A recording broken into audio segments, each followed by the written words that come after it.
This Parsha Podcast is dedicated in loving memory of Gershon Ben Eliyahu, Dr. Gordon Sack, of blessed memory, a dear friend and a friend of Torch. May his soul be elevated in heaven. And as always, my email address is rabbiwolbe@gmail.com. We are in the end of the book of Exodus, and what a long saga it has been. Of course, the Jewish people start off in Egypt, and then they're enslaved in Egypt, and then there's infanticide, and then we meet Moshe, and then the burning bush, and then we have the 10 miraculous plagues of Egypt, and the Exodus, and the matzah, and the manna, and the splitting of the sea, and the war with Amalek, and then Jethro shows up, and Jethro, the McKinsey consultant, as we like to call him, he improves the systems. We have the 10 commandments at Sinai, and now we have 5 weeks of Tabernacle and golden calf. And of course, those are related. The Tabernacle is the atonement for the golden calf. But now we're getting to the end. This is the last installment in the book of Exodus. And in our Parsha, we're finally getting closure on this whole episode. We're wrapping up the actual construction of the tabernacle, and we have the calculations and the tabulations and the final inspections, and we go through all the materials and everything's actually assembled.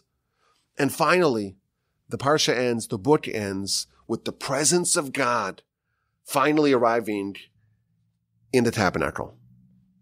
Now, the Ramban tells us that the whole book has a consistent theme. The theme of this whole book is redemption.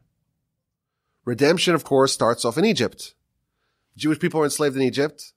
They're tormented, oppressed, they're suffering, and the Almighty saves them. There's a redemption. But redemption after the Exodus is not complete until we have God among us.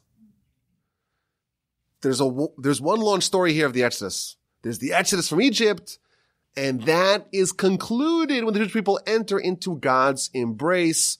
That is cemented with the tabernacle, God's in our midst, and finally the book can end. I want to focus on the beginning of our Parsha, specifically the second verse of the Parsha, and the very strange comment we find in Rashi. We're going to read something that's so strange, so surprising, so perplexing, so unusual, so obviously problematic that we know there's some sort of golden nugget of wisdom here. Whenever you have a glaring question, you know that there's something really valuable hiding in plain sight.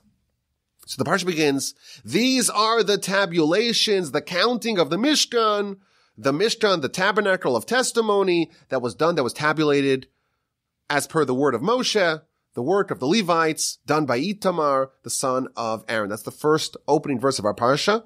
And then we read, Ubetzalel ben Uri ben Hur, and Betzalel, the son of Uri, the son of Hur, from the tribe of Judah. He did all that God commanded Moshe. We have Betzalel, and he's like the general contractor of the Mishkan. Moshe actually did not build the tabernacle himself. We have this boy, turns out, Betzalel, the son of Uri, the son of Hur, from the tribe of Judah, and he has some helpers. We have Ahaliav ben Achisamach from the tribe of Dan, and a bunch of volunteers, and they actually implement the work. They actually construct the Mishkan. They build the tabernacle and all its vessels. So how did it work? Betzalel, he wasn't a prophet. So the way it worked is that God spoke to Moshe, and he gave him all the precise details and the dimensions and the materials needed for the Mishkan and the vessels. And then Moshe conveyed that to Betzalel, the general contractor, the GC of the tabernacle project, and he implemented it with his team. So God tells Moshe, Moshe conveys it to Betzalel, and Betzalel builds it. Betzalel actually executes on those plans. So for example, we have the ark. God tells Moshe, build an ark, and these are the dimensions, gold inside, gold outside, wood, you gotta have poles on the side, on top you put the cover with the cherubs. He gives him all the instructions and all the dimensions and all the materials. And Moshe passes that information on to Betzalel, and Betzalel executes the order. That's how it works. And that's true with the ark and with all the other vessels and the Mishkan in its entirety. If so, Rashi points out that the second verse of our Parsha is very problematic. What does the verse say? It says, Bezalel, the son of Uri, the son of Hur from the tribe of Judah, he executed, he implemented all that God commanded Moshe. What it should have said is that he did all that Moshe commanded him. God tells Moshe, Moshe tells Bezalel. Bezalel does what Moshe told him, not what God told Moshe. The verse is skipping a step. That's the question that Rashi asks. Why does it say that Bezalel did what God instructed Moses? It should have said Bezalel did what Moshe instructed him. That's Rashi's question. And if we just had that question, we'd say, well, it's not such a big question. We could work around that question. That is a solvable problem. Yeah, God told Moshe and somehow Moshe, of course, told Bezalel. It's not such a big problem. But Rashi's answer is such a bomb. It's such an explosion. It's so problematic, but I think it opens up portals that we wouldn't have had otherwise. Says Rashi, Bezalel did what God told Moshe. But Bezalel did not do what Moshe told him. It doesn't say that Bezalel heeded to Moshe. Bezalel did not heed to Moshe. He listened to what God told Moshe, but he did not listen to what Moshe told him. And then it elaborates. Rashi elaborates. This is based upon the Talmud. Moshe told Bezalel, make for me a tabernacle with all the vessels. But he said, first make the vessels. First make the ark and the menorah and the table and the altar, the inner altar, the outer altar. First make all the vessels that go in the structure. And then you make the structure to house it all. That's what Moshe told Bezalel. And Bezalel says, wait a minute. That doesn't make any sense. That's against the convention.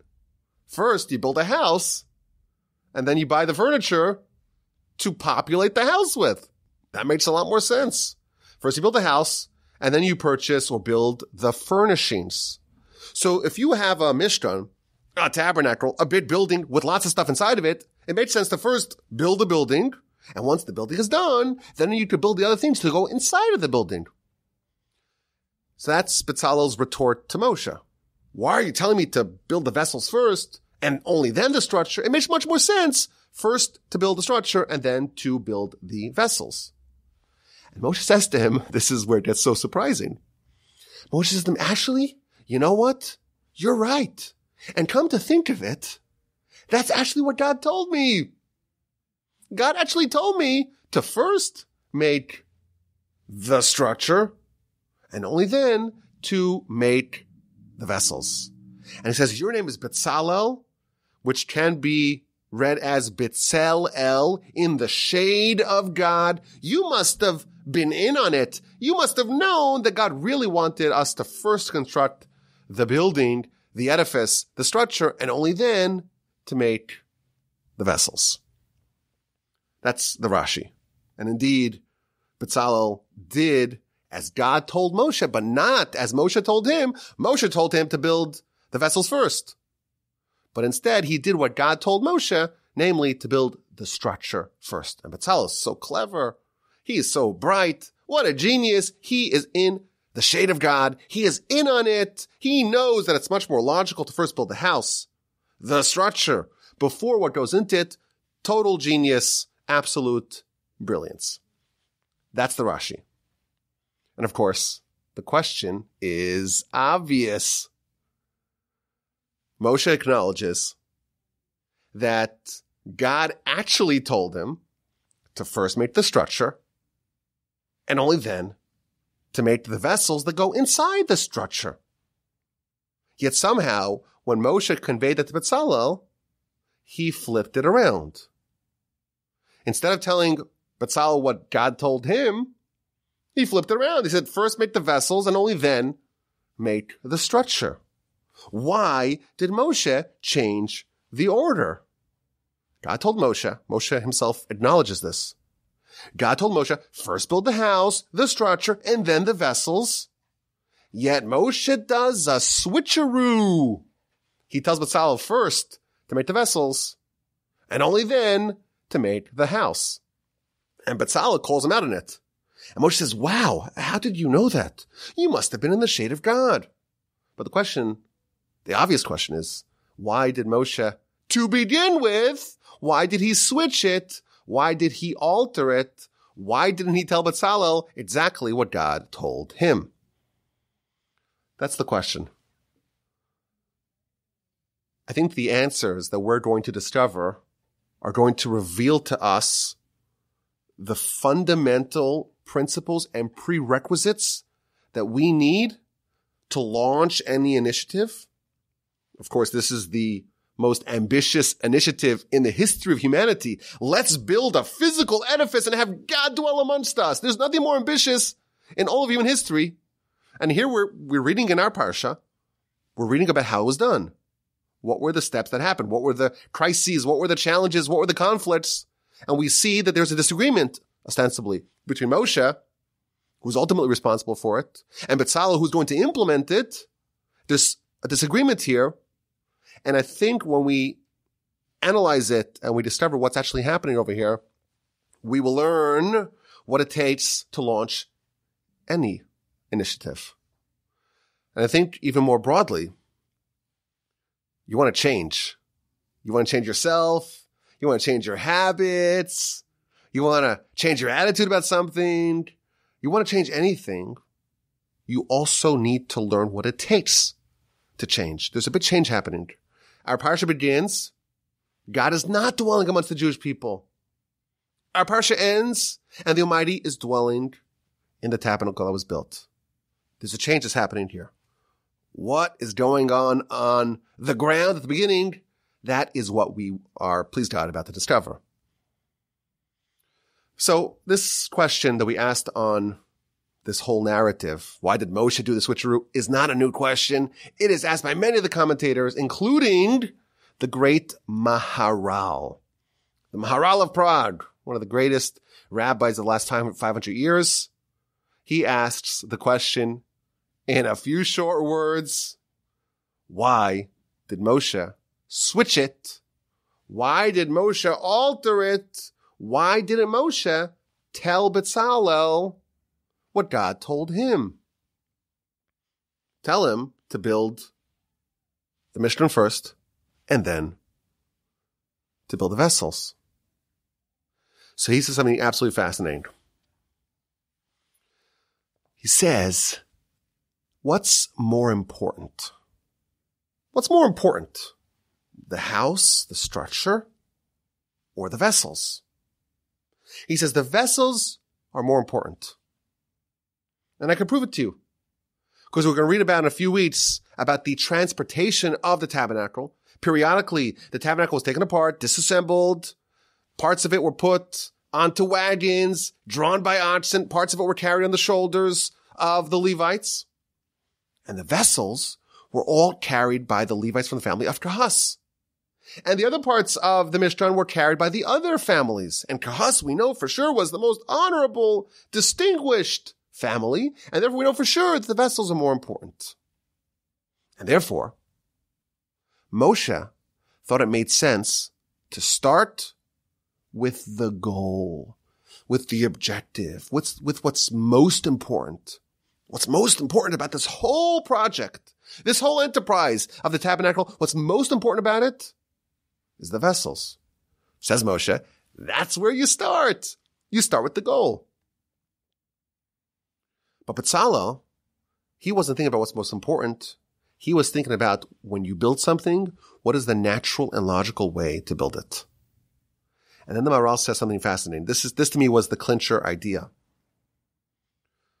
There are two people here overseeing this project. Moshe is like the philosophical, theoretical visionary of the project. And Bezalel, he is the actual implementer. He's actualizing this project. And everyone did their job. There's a job of a visionary, of a dreamer, of someone who's working in the abstract. And that's Moshe. And his job is to focus on the goal, on the end. And then there's Bezalel. Bezalel is actually the builder. And his job is, what do I need to do right now? What's the first step? What's the second step? What's the third step? Not thinking about the future, not thinking about the end point, not thinking about the goal. What do I need to do today, and then tomorrow, and then the next day, and then week after week, and eventually, once it's all done, we can think about the goal. There's two attitudes that are needed for any great project. You have to have the role of Moshe, and you have to have the role of Bezalel. Moshe is looking at the goal. What is the goal of the tabernacle? The goal, well, that's captured in the vessels. In fact, our Parsha begins, Eila Pekudei HaMishkan. These are the tabulations, the counting of the Mishkan, and then it qualifies it. Mishkan HaIdus, the tabernacle of the testimony. What does that mean? What's a tabernacle of testimony? It's a reference to the tablets that were in the ark, in the Holy of Holies. The Torah, what we have from God, that connection, that remnant, so to speak, of Sinai. That is what the Mishkan is ultimately all about. Yeah, you need a house for it. You need a courtyard, and you need the planks, and you need the wood, and you need the curtains. But ultimately, the goal is all about the vessels. The Ramban, he tells us that the goal of the tabernacle is to be a continuation of Sinai, to perpetuate the connection and the closeness and the relationship we have with the Almighty at Sinai. We have the tabernacle. And that connection is most captured by the tablets in the ark, in the Holy of Holies, in the center point of the Mishkan. That's the goal. That's where God spoke to Moshe. We read earlier, chapter 25, verse 22. God says, I will speak to you. I will communicate with you from between the cherubs in the Holy of Holies. So Moshe is looking at it, and as the visionary, Moshe is thinking about the goal. That was his job. And the goal-oriented person in this duo is focusing on the vessels. And Bezalel, he's the builder. He's got to actually do it. And he's thinking about the process. And that's his job. Yes, the goal is the ark, and that's where Moshe is focusing on. But the process starts with the structure, and that is where Bezalel started. And I think this creates for us a very useful framework. Every project has to have an element of Moshe, a vision, a dream. Where could this actually end up if things work out well? And you start with the end. And it has to have a Bezalel component. Every project has to have a vision of what it can become. And it has to have a plan, a manual, a roadmap for implementation. Perhaps we could call this the CEO and the COO. Two different roles. And you need both of them to shepherd a big project to completion. We need Moshe on one hand talking about the ark and the end goal and the raw power of the tabernacle and this connection that we're going to have with God and this continuity of Sinai. We're going to have God in our midst. We need a dreamer to inject the excitement and the energy and the pizzazz and the oomph in the project. And then we need the guy, the Bezalel, who's the project manager, who says, this is the humble step number 1 we need to take, and this is the humble step number 2 we need to take. And those are both needed. Without vision, without thinking about what this is all about, you're toiling for a long time, but it's aimless. It's thankless. It's fruitless. It's just agony and futility. You have to always keep in mind the vision, the goal. The tablets, the vessels, the connection, the cherubs. You're slaving away at, one of the curtains. You're doing a curtain like you're thinking about the end.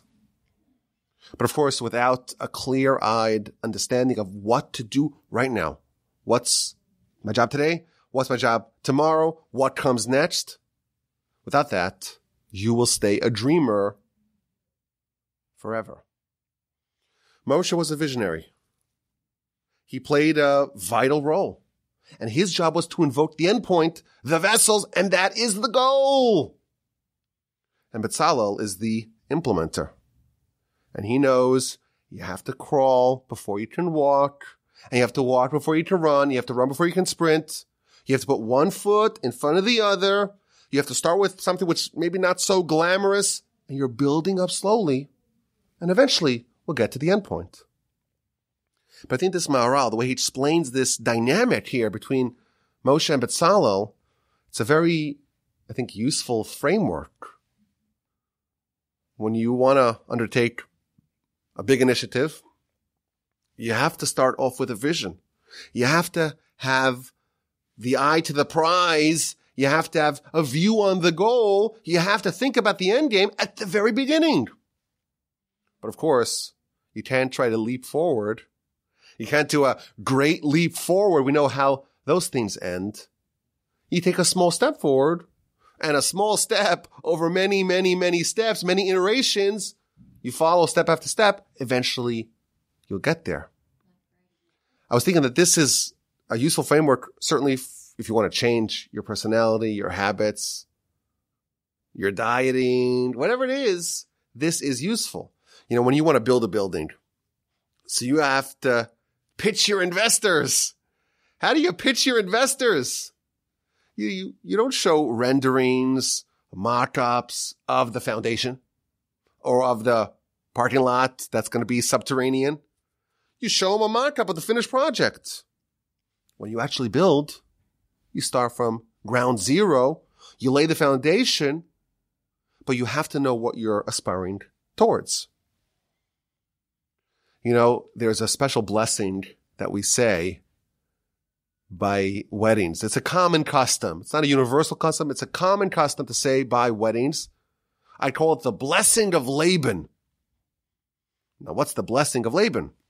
In chapter 24 of Genesis, verse 60, Rebekah, Laban's younger sister, is going to go marry Isaac. And when she's about to leave, he gives her a blessing. Achotenu, our sister, at heyil alfei ravava. May you grow and burgeon to alfei, which means thousands. Ravava means tens of thousands. May you spawn a nation of tens of thousands of people. And then he says, V'yirach zarech es sha'ar oivav. And may your descendants, may they inherit the gate of their enemies. Rebekah, she's single. And Laban is already giving her a blessing that she should have thousands and tens of thousands of descendants who conquer their enemies. And there is a tradition by our weddings to invoke our weird uncle, Uncle Laban, the crazy uncle from Thanksgiving, Laban. We invoke him and his blessing, and we say that to the bride. That's the dream. That's the vision. You're about to embark on a huge project, on a huge initiative. You're building another link in this chain going back to Abraham. You're undertaking something really big and ambitious, and you should think about the big picture. In practice, you got to start really slow. You have to spend a whole year trying to build a relationship. V'simach es ishto asher. There's a mitzvah in the Torah to spend a year at home, to not go out to wars or other pursuits. Why? To gladden your wife, to build up this relationship from the very beginning, to maybe avoid explosive fights, small little skirmishes are okay. To try to acclimate to each other slowly.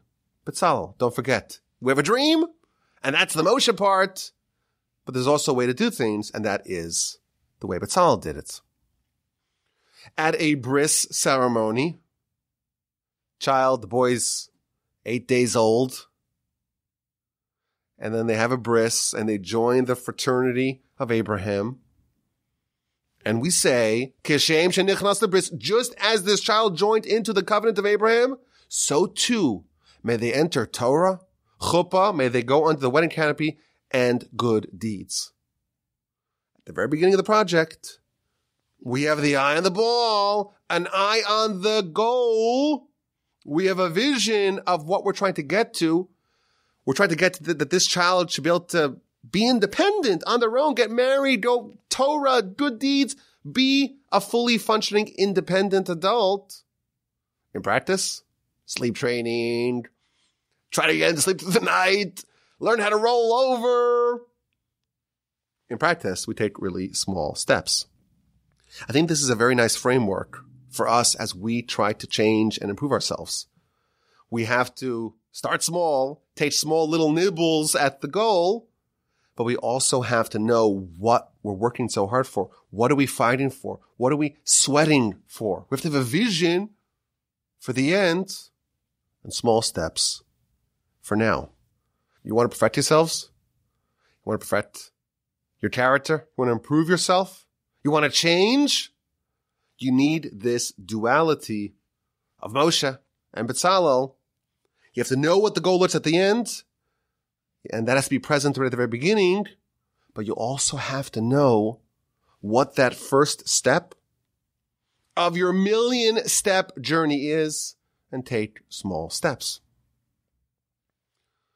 That's one answer to this question in Rashi.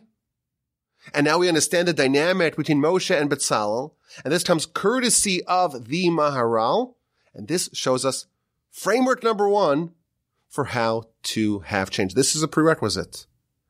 You have two components here at play.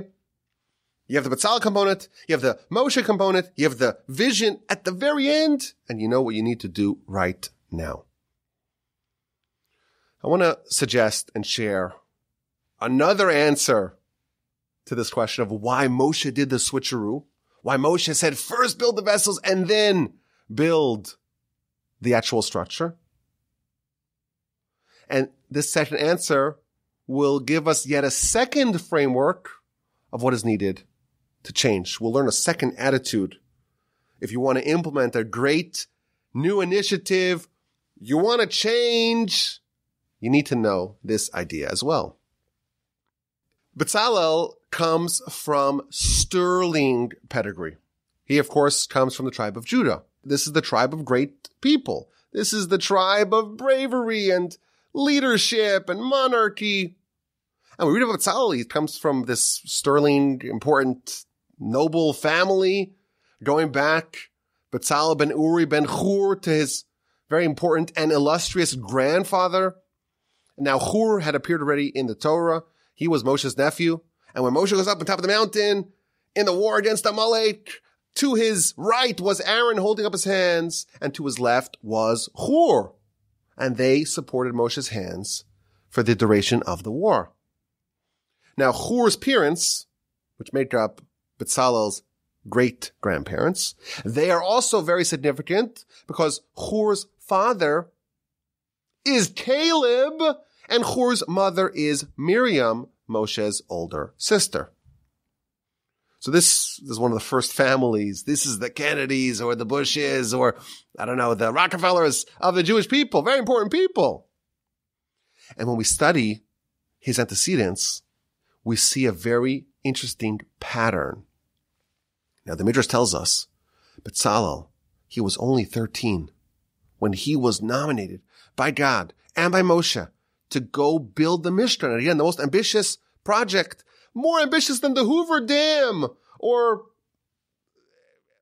I guess building aircraft carriers, or huge buildings in downtown Manhattan. A huge ambitious project. It's a 13-year-old doing it. Why, says the Midrash? Because of his antecedents. He came with the merit of his progenitors, and that is why he merited to be the one who's given all this wisdom to be able to do this grand project.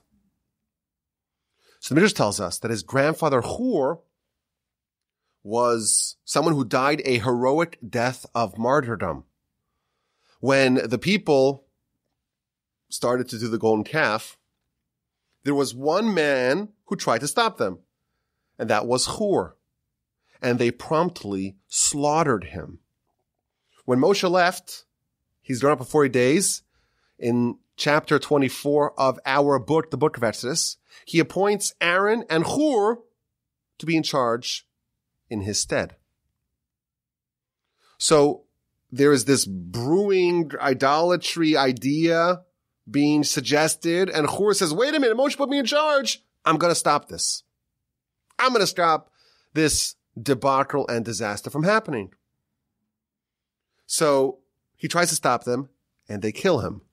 And then Aaron says, well, if they kill me too, the verse says if you kill a prophet who's also a priest, you can never be forgiven. So he plays ball, and of course, with the rest is history, it's a total disaster. Says the Midrash, why did Bezalel merit to be the one who was selected to build the Mishkan? Because of his grandfather, his late great-grandfather, great as in a descriptive term, his wonderful grandfather, his heroic grandfather, Hur, because of his heroism and because of his loyalty to God. That's why Bezalel was chosen to build the Mishkan. The Midrash gives an analogy. There was a king, and there was a revolt, and there was a mutiny, there was an insurrection, and there was one loyal officer who tried to defend the honor and the glory of the king. And this officer even died as a result. Once the king quelled the rebellion, he says, your kids, the kids of this heroic officer, you are being given any position you want because of your grandfather. Hur stood up for the honor of God. The nation is rebelling. There is an insurrection, and he stood firm. He wasn't swayed by the mob, and he died in martyrdom. God says, I'm going to repay you. Your grandson, he'll be the one to build the Mishkan. So the characteristic we see here in Hur is that he's not someone who drinks the Kool-Aid. He's not someone who is easily swayed. He stands firm in his principles and his belief, even if he has to be a maverick doing it alone. He was willing to stand up for what's right, even if it wasn't popular.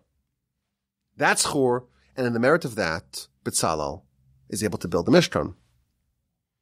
Now, if you go one generation up, we see Hur's father, Caleb, the great-grandfather of Bezalel, and he did the same thing. The same characteristic was present in Caleb. He was one of the spies sent to reconnoiter the land in the book of Numbers, and all the spies say terrible things about the land of Israel, and Caleb stands strong. He defies the crowd. He stands up for what he believes, and he almost got killed, like his son Hur before him. He almost got killed for defending God's honor. Again, he risked his life, stood up to the mob, didn't capitulate even when he had to go it alone. Similarly, Miriam. So this is Hur's great-grandmother. I'm sorry, not Hur's great-grandmother. This is Bezalel's great-grandmother, Hur's mother. She had this characteristic as well. She was a midwife in Egypt. And Pharaoh says, kill all the newborn boys. And she says, no. And the Midrash tells us, in the merit of that, she merited a descendant, Bezalel, to build the Mishkan. So we see this great pattern. We see three of Bezalel's antecedents that were put into a very compromised position, and the easy thing would have been to just give in to the mob, to give in to the autocrat, and to do something unconscionable.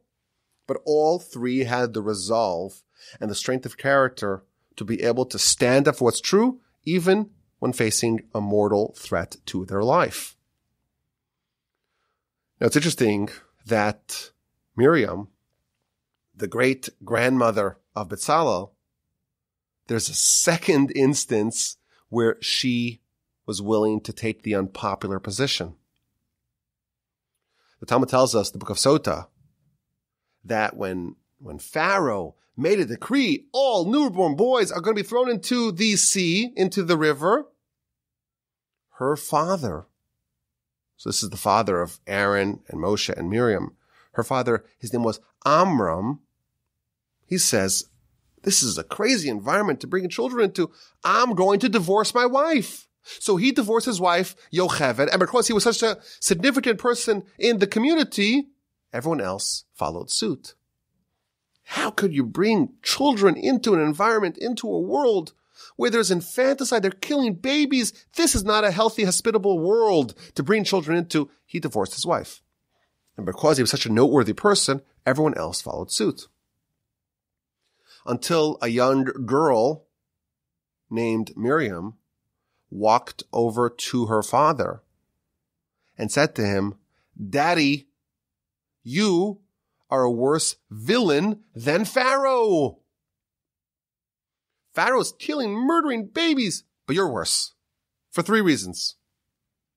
Number 1, Pharaoh's killing only the males. By you ending Jewish procreation, there's no males and there ain't no females. So you're worse. Number 1. Number 2, Pharaoh wants to kill them physically. By them never being born, they don't have life, not physical life, and not spiritual life. You're worse. Reason number 2. And finally, Pharaoh's decree, we don't know if it will actually be fulfilled.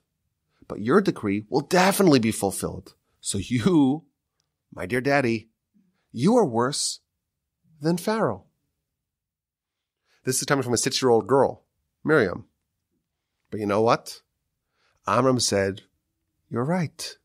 You are right." And he remarried his wife. And everyone saw Amram remarrying his wife, so they remarried their wives. And thus the Jewish people lived to see another day, thanks to the heroism and the chutzpah, frankly, of Miriam, the great-grandmother of Bezalel. Now, what's really interesting about this particular story is that the only person that made Miriam's calculation was Miriam herself.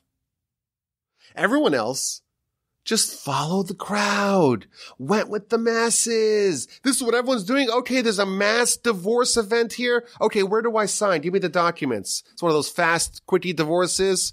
$999. No questions, no frills. Everyone's just doing it. This is what everyone does. Everyone just followed blindly. And there's one person who looks at the world and says, wait a minute, what's actually happening? Does this make sense? Who are you? You're a 6-year-old kid. What are you getting involved? These are adults here talking in smoke-filled rooms. We're important people, deal with important things. And she says, no. And to his credit, Amram says, you know what, you're right.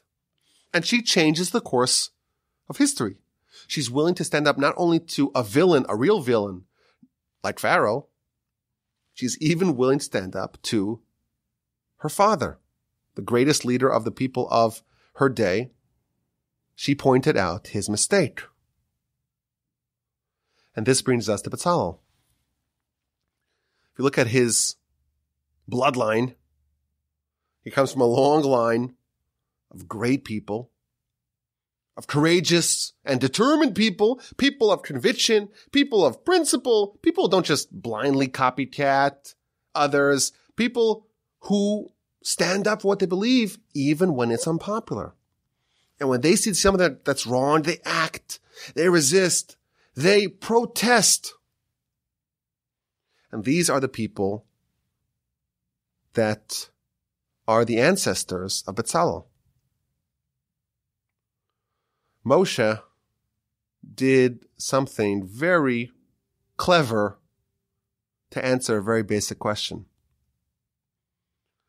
The characteristic that we need to build the Mishkan is someone that has this bold traits of Caleb, of Miriam, of Hur. In fact, the Midrash tells us the merit of these antecedents standing up for what they believed, even when it was unpopular. That is why they merited to have Bezalel. This is the characteristic needed. But Moshe wanted to inspect and to see, does Bezalel actually have it within him as well? So he decided to switch the order that they might have told him. As a way of testing, is this someone that will blindly follow? Or is this someone like his grandfather, like his great-grandfather, like his great-grandmother, that will question, that will resist, that's independent enough to stand up for the truth, even when it's not popular to do so. Most people, Moshe tells you something, you just accept it. This is Moshe. But Betzalel is being tested. Does he have that same truth compass of Hur, of Caleb, of Miriam? Is he going to cower in the face of adversity, or is he going to stand up strong like his great antecedents? Now, it's important to remember, this is after Sinai, and this is after the second set of tablets. And this is after Moshe came down from the mountain with the second set of tablets, and his face was aglow, glowing as bright as the sun. Even Aaron, the verse tells us in chapter 34 of Exodus, even Aaron was scared to approach him. And Moshe had to put on a mask to not blind the people. Moshe was like an angel walking among men, and everyone was terrified of him. And Betzalel is all of 13. And Moshe wants to see, will he stand up? Because that is what's needed. That's the characteristic of Hur and of Miriam and of Caleb. And only if Betzalel himself has it as well, only then is he a good candidate to build the Mishkan. So Moshe does a switcheroo. He says, build the vessels first, against what God said to him, as a test. Build the vessels first, and then build the Mishkan. And Betzalel seizes upon it. I think he made a mistake, Mr. Moshe, Rabbi Moshe, Moshe Rabbeinu. I think he made a mistake. Doesn't it make sense, more sense to make the house first, the structure first, the Mishkan, and only then to make the vessels that go inside of it? Are you sure that you heard God correctly? Maybe you made a mistake. This is like Miriam level chutzpah. He's a little kid, and he goes up to Moshe. Moshe is already accepted as a universal prophet. He already did the 10 plagues. He went 40 days and 40 nights without eating and drinking. Everyone's terrified of Moshe. His own brother, his older brother Aaron, is scared to look at him. And this child, Betzalel, tells Moshe that the greatest person who ever lived, I'm sorry, I think you have it backwards. And Betzalel nailed it. And Moshe says to him, you know what? You have it. You have what it takes. You are in the shade of God. He is so impressed by him because by Betzalel standing up to Moshe, he is demonstrating that like Miriam and like Hur and like Caleb, they inquire, they ask questions, they stand up. They don't just accept things as is. And they're even willing to question Amram when he's making a mistake, Moshe when he's making a mistake. Betzalel comes from a long line of what we would call rugged, independent thinkers. People who are willing to go against the crowd, against the, so to speak, wisdom of the crowd. Go it alone if necessary. Willing to risk everything for what they believe. Willing to question the conventional wisdom. He had the pedigree to be that kind of person. And Moshe was inspecting him. Does he himself actually display that quality as well? So Moshe said, I'm going to do something illogical. I'm going to tell him, build the vessels first and only then build the Mishkan. Let's see if he has the guts of Miriam, of Caleb, of Hur to call me out on it. And Betzalel did it. He wasn't just the biological descendant of Caleb, of Miriam, of Hur. He embodied their trait. What does it take to build the Mishkan? What kind of attitude do you need to have to undertake such an ambitious project?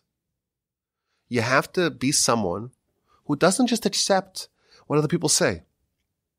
You have to have such, what we would call maybe irrational confidence, such swashbuckling panache and bravado. It's this belief in doing what's right, even if it violates social norms. It's a refusal to accept the prevailing wisdom. The prevailing wisdom is that you can't just build a building and have God dwell in your midst. Are you crazy? Can you imagine making that proposal? We're going to make a house, and we're going to use lots of gold, and we're going to have God come dwell in our midst. You have to have such a irrational confidence to do that. An initiative of this kind demands incredible boldness. If you think about it, any new initiative, by definition, is a vote, is a decision against the way things have always been. Any change, any new initiative is a challenge to the conventional wisdom. And there's no bigger challenge than saying, we're going to build a house and God will come dwell in our midst. You have to be willing to oppose any incumbents. My favorite Ramban, listen to this Ramban. In last week's Parsha, he's talking about the helpers of Bezalel. Bezalel had an army of volunteers came to join him. And the verse tells us, chapter 35, verse 21. The verse says, all the people whose heart was elevated and whose spirit was dedicated, they came to do the work on the Mishkan. And the Ramban is trying to figure out, what does it mean to have your heart be elevated? What does that mean? Heart be elevated? It's a very unusual term, but these are the people who came to volunteer to work on the Mishkan project. Their heart was elevated. So what does that mean? That's the question of the Ramban in chapter 35, verse 21. And he says like this: none of the people who worked on the Mishkan, in the embroidery department, or the metallurgy department, or the woodworking department, the weaving, all the intricate work, none of them were classically trained as a specialist in that field. No one trained them. They didn't apprentice by someone. So how, pray tell, did they know how to do this very fine and intricate work? Again, remember, these are people that a couple months ago were slaves. They're not doing very fine, very intricate work. That's what it means their heart ascended. Their heart ascended means that they discovered within themselves nature that they did not know that they had. They discovered abilities, latent abilities that were always there in their heart, but they were not aware of it because it was submerged and deep, deep down within them in their heart. They weren't aware of it, but they ascended their heart. They elevated their heart, and therefore they were able to do it. And they discovered that they were actually natural at this. And they went to Moshe and they say, okay, here, I'm reporting for duty. Give me a job. Whatever you want me to do, I'll do. This is an amazing idea in the Ramban. The people were not trained, but they discovered their innate, latent, natural talents, and without any formal training, without any apprenticeship, without any of the traditional methods of learning a trade, of learning a vocation, of learning a skill, the only way they learned it is with their heart ascending. And it came with the natural ability baked into every heart. And that's what they used to do the work. How did Bezalel know how to do all the fine, intricate work of metal, of wood, embroidery? How did his army of lieutenants know how to do this? Their heart ascended. Their heart was elevated. Their heart had all the natural ability in it, but it bubbled to the surface, and they were able to do it sans a teacher. Through this ascension of their heart, they discovered hitherto unknown talents. And once their heart ascended, they discovered that they knew how to do it all along.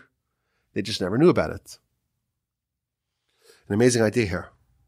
We all have abilities and powers within us. We're just not aware of them. They're in our heart. They're buried there. And in order to access those powers, we have to have an ascension of our heart. What does that mean? We have to just believe in ourselves and believe that if the Almighty has a job for us, we can do it, even though it seems crazy to do that. And everyone is telling you that is insane. Stay in your lane. You've heard that term. Stay in your lane. What are you trying to do here? And what does Bezalel tell someone who says, stay in your lane? Excuse me. I'm the descendant of Hur and Caleb and Miriam. I never stay in my lane. He's someone who epitomized the ascension of their heart. And therefore he was able to step forward and say, I can do it because the Almighty will help me do it. What does it take to build a Mishkan or to do anything transformative? It takes the characteristic of Bezalel. It takes the ability to have this irrational confidence. I'm not trained. No one's holding my hand. I'm being thrown into the deep end. Learn how to swim. You have two options. You either swim or you die.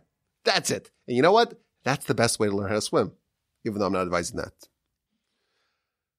If you've ever seen an Israeli contractor, you know exactly what it means to believe in yourself and to not accept anyone saying that you cannot do it. I have a friend with, thank God, a very large family, and he was working for a certain school. And I guess it wasn't a good working environment, wasn't making enough money, whatever it is. He decided he's becoming a roofer. Now, what does the yeshiva guy know about being a roofer? Absolutely nothing. What do you know about being a roofer? But he discovered talents that he did not know that he had. And he started a roofing company, and it's doing well.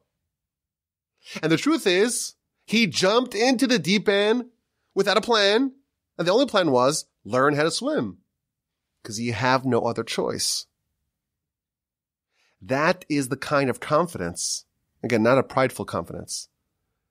That is the kind of confidence that Bezalel had. That allowed him to tell Moshe, I'm sorry, I think you made a mistake. And of course, it came from the influence of Hur and Miriam and Caleb, but it's born out of a recognition that if God demands something of you, he wants you to build a Mishkan, you have to believe in yourself. You have to be confident. You have to know that you can do it. And you can't get disheartened by the gatekeepers. And you can't buy the fiction of this mainstream, the way things are always done. None of that. You're going to change the world.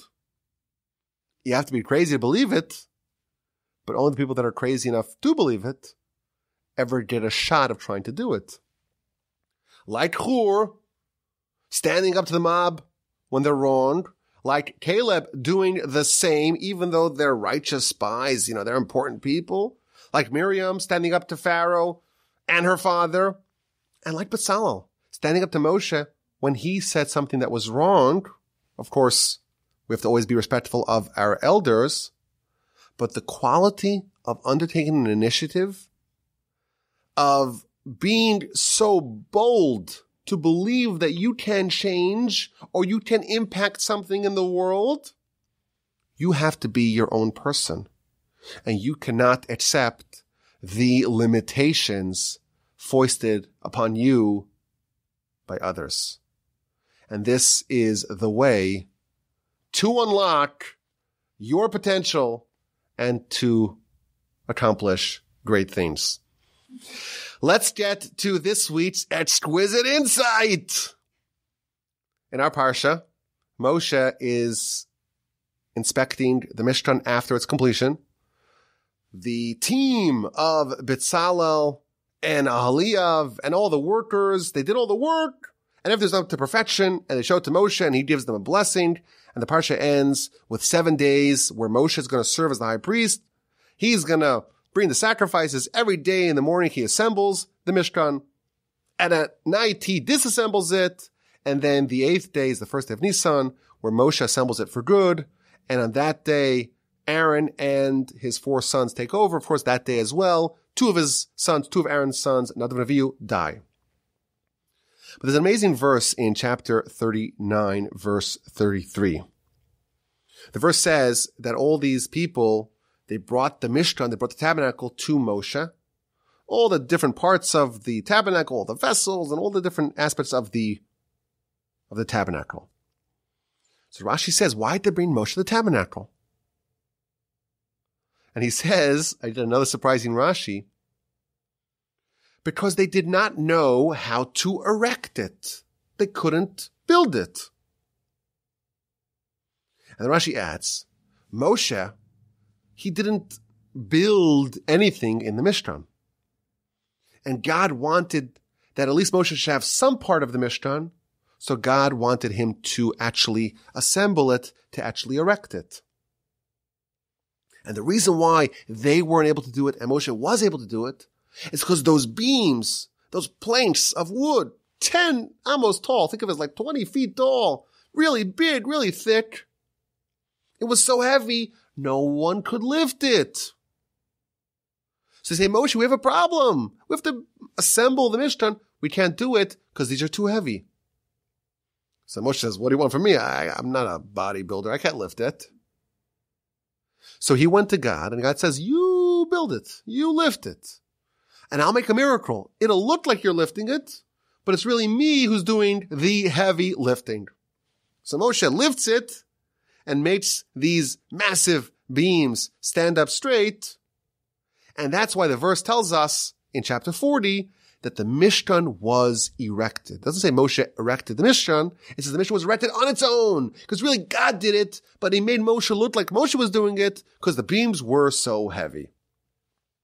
Fascinating and strange idea here in Rashi. On one hand, Rashi seems to say that the reason why Moshe had to do it is because it was too heavy. Alternatively, Rashi tells us the reason why Moshe had to do it is because God wanted to make sure that at least he let him have something to do in the process of building the Mishkan. And of course, there's a general question in this Rashi, why indeed was none of the actual building done by Moshe? It's almost reminiscent of David being disallowed from building the temple. But here's the question I want to focus on. For this week's exquisite insight. Are you ready? Every time the nation traveled, and they traveled 42 different times where they would encamp and settle down, and then the cloud would lift, then would travel to a different place, and they would have to quickly disassemble the Mishkan, put it onto those wagons that are drawn by oxen, carry parts of it on their shoulders, and go to the next place. So you're constantly assembling and disassembling the Mishkan. And those planks were still very heavy. So Moshe did it the first time. Subsequently, Moshe did not do it. It was done by the Levites. So if these planks were too heavy the first time, what happened in the subsequent stops where the Mishkan was disassembled and reassembled? I think that's an interesting question. And the first thing I thought of is the 4-minute mile. You know what the 4-minute mile? 4-minute mile was like this accomplishment. No one could ever run a sub 4-minute mile. And then this one gentleman named Roger Bannister broke it. And once he breaks it, a week later, everyone else is doing it. It's almost like there's like a psychological barrier. You do it once, and now you've unlocked it for everyone else. Now it's eminently doable. People see it's doable, and they're able to emulate and copy it. It becomes routine. But I saw something really incredible in a book called Otzros HaTorah. He says something so fascinating. And this will serve as a third framework of what we need to do when we want to undertake a grand initiative. He quotes the Zohar.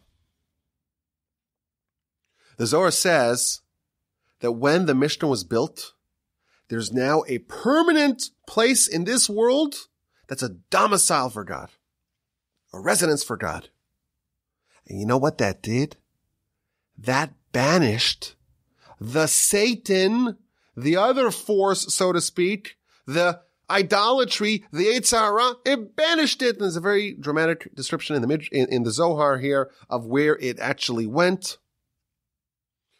But the general principle is that with the infusion of godly divine holiness in the world, there wasn't a vacuum previously before that.